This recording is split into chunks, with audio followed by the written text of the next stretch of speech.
Kalau hampa tengah cari headset yang boleh mengimbalkan zaman muda hampa boleh tengok Funtech Carbon Pro ni. Jom kita tengok dalam dia macam mana. Pull out macam ni. Kemudian dia ada dua. Satu dalam foam, satu lagi dalam plastik. Oh yo, aku nampak benda yang menarik.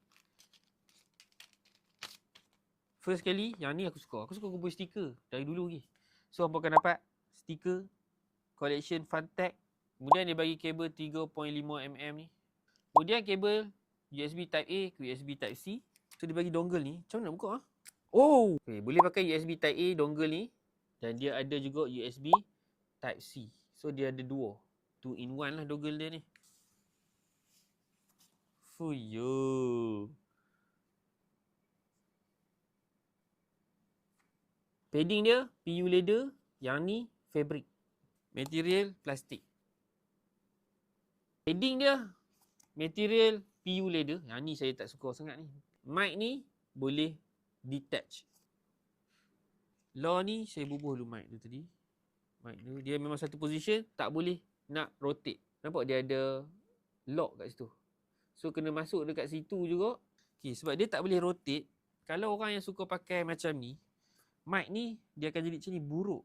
So hampa memang kena pakai dia ke depan sikit macam tu. Barulah dia positioning cantik. Tapi kalau hampa rasa dia annoying, hampa cabut lah.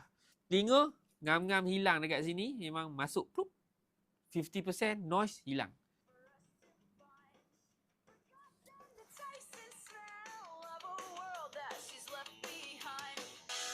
Ni audio maksimum. Kalau selalunya headset gaming dia boleh rest dekat shoulder ni lah ataupun bahagian neck ni. Tapi yang ni tak ada.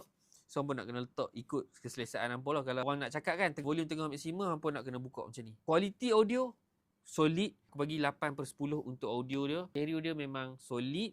Kalau nak main untuk guna game memang sesuai sebab dia surrounding. Main game yang ada bunyi footstep, distance dan sebagainya, headset ni memang boleh guna untuk gaming. Sebab ni memang produk Funtech yang mana dia nak buat untuk gaming headset tapi ada retro vibe. Hampa tengok. So untuk harga yang hampa tengok kat bawah tu, sebenarnya bagi aku dah cukup murah. Sebab quality, yang penting quality audio, quality stereo. Dia boleh surrounding sebab nak guna untuk main game. Jadi kalau hampa nak guna dengar lagu boleh, nak guna main game pun boleh. So hampa boleh tengok beg kuning kat bawah, okey?